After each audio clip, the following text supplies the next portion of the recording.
बच्चों को नमस्कार। बेटे आज 2 नवंबर 2020 को क्लास 9th की साइंस की वर्कशीट नंबर 50 आई है और आज का टॉपिक है उत्तर चैप्टर में से एपिथीलियम उत्तक का। अब ये पूछा जा रहा है कि जैसे पौधों में बाहरी रक्षा के लिए उत्तक होते हैं तो क्या जंतुओं में भी ऐसा होता है।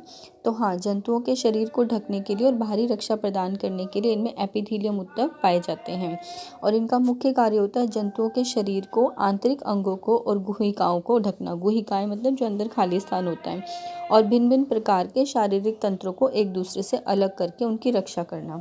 अब इनकी स्थिति क्या होती है, ये हमारे शरीर में त्वचा, जितनी भी आपके शरीर में सारी त्वचा है, मुंह, आहार नाल, रक्त वाहिनी, फेफड़ों की कूपिकाएं आदि जब भी जो है एपिथीलियम उत्तक की बनी होती हैं और ये मुख्य तौर से 4 तरह की होती हैं: शल्की, घनाकार, स्तंभी, स्तरित और ग्रंथिल। आपको ये 5 दिख रहा है, बट आप यहाँ पर देखेंगे तो बहुत सारी लेयर्स हो जाने के कारण शल्की एपिथीलियम और स्तरित शल्की एपिथीलियम ये इस तरह से स्तरित शल्की है। ठीक है, तो ये एक ही तरह से आते हैं, तो इसलिए मुख्य तौर पे जो है 4 तरह की हैं। तो पहला समझते हैं शल्की एपिथीलियम या स्तरित जो शल्की उसको। तो इनकी कोशिकाएं जो हैं बहुत पतली और चपटी होती हैं और कोमल अस्तर का निर्माण करते हैं, जहाँ पे सॉफ्ट लाइनिंग चाहिए होती है वहाँ पर, जैसे रक्त वाहिनी, ब्लड वेसल की जो लाइनिंग होती है। फेफड़ों की कूपिकाएं, फेफड़ों में लास्ट में जो कूपिकाएं होती हैं एल्वियोलाई जिसको इंग्लिश में बोलते हैं, जहाँ से विसरण होना होता है ऑक्सीजन और कार्बन डाइऑक्साइड का।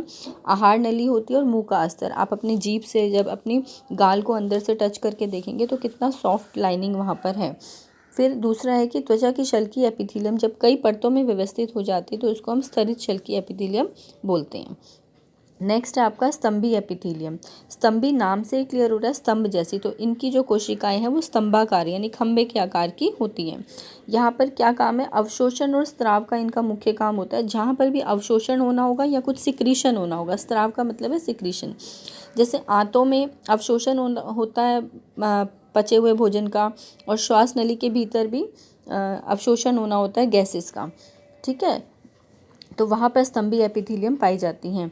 श्वास नली की भीतरी अस्तर में जो आपकी सांस की नली है वहाँ पर जो बीच में धागे जैसी समान संरचनाएं होती हैं जिसको हम पक्षमाप कहते हैं, और ये पदार्थ के चालन में उसको चलाने में हेल्प करती हैं। तो इन्हें भी साधारण स्तंभी उत्तक ही कहा जाता है। तो आप ये देख सकते हैं पक्षमाप या जो धागे जैसी संरचना यहाँ पे दिखा रखी है।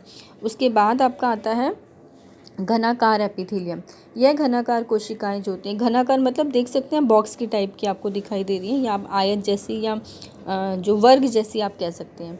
तो ये वृक्क की नलिकाओं में और लार ग्रंथियों के अस्तर को यानी उसकी लाइनिंग को, अस्तर का मतलब होता है लाइनिंग, उसको बनाती हैं और उनको यांत्रिक मजबूती, स्ट्रॉन्गनेस देती हैं उनको। और इसकी कोशिकाएं जो है ग्रंथि कोशिका का काम भी करती हैं। जब ये इस तरह से आप देख रहे हैं कि इस तरह से मुड़ जाती तो ये ग्रंथि कोशिका बन जाती। ग्रंथि मतलब ग्लैंड्स, और वहाँ पर ये ज़रूरी पदार्थों का स्राव करती है। तो ग्रंथिल एपिथीलियम क्या है कि जो घनाकार एपिथीलियम है वो ही उसका कुछ भाग अंदर की ओर मुड़ जाता है और बहुकोशिकीय ग्रंथि का निर्माण करता है। बहुत सारी कोशिकाओं से मिलकर बनी हुई है ये, तो इसीलिए बहुकोशिकीय हो गया, और ग्रंथि मतलब ग्लैंड हो गया जहाँ से कुछ सिक्रीशन होगा।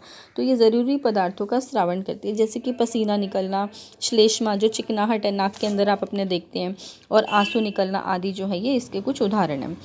आइए अब हम इसमें प्रश्नों को देख लेते हैं। पहला प्रश्न क्या कहता है? पहला प्रश्न है एपिथीलियम उत्तक के कार्य क्या होते हैं और ये कहाँ पर होता है। तो एपिथीलियम उत्तक जो है जंतुओं के शरीर, आंतरिक अंगों में गुहिकाओं को ढकने में ये इसका मुख्य कार्य है। और दूसरा है कि भिन्न भिन्न प्रकार के शारीरिक तंत्रों को एक दूसरे से अलग रखकर उनकी रक्षा करना। और स्थिति क्या है कि त्वचा, मुंह, आहार नली, रक्तवाहिनी, फेफड़ों की कूपिकाएं आदि जो है सभी एपिथीलियम उत्तक से बने होते हैं। प्रश्न नंबर 2 कह रहा है कि एपिथीलियम उत्तक कितने प्रकार के होते हैं। तो बेटा मुख्य तौर पे ये 4 तरह के होते हैं। वो आपने देखा कि शल्की और स्तंभी शल्की जो है वो उसकी बहुत सारी लेयरिंग की वजह से होता है, इसलिए हम उसको 5 में हमने लिखा है, बट है मुख्य तौर पे ये 4 तरह के। शल्की एपिथीलियम, घनाकार, स्तंभी, स्तरित और ग्रंथिल एपिथीलियम। फिर थर्ड क्वेश्चन क्या कह रहा है आपका कि स्तंभी एपिथीलियम उत्तक कहाँ स्थित होते हैं और इसका कार्य क्या है। तो स्थिति है आंतों और श्वास नली के भीतरी अस्तर में ये उत्तक पाया जाता है।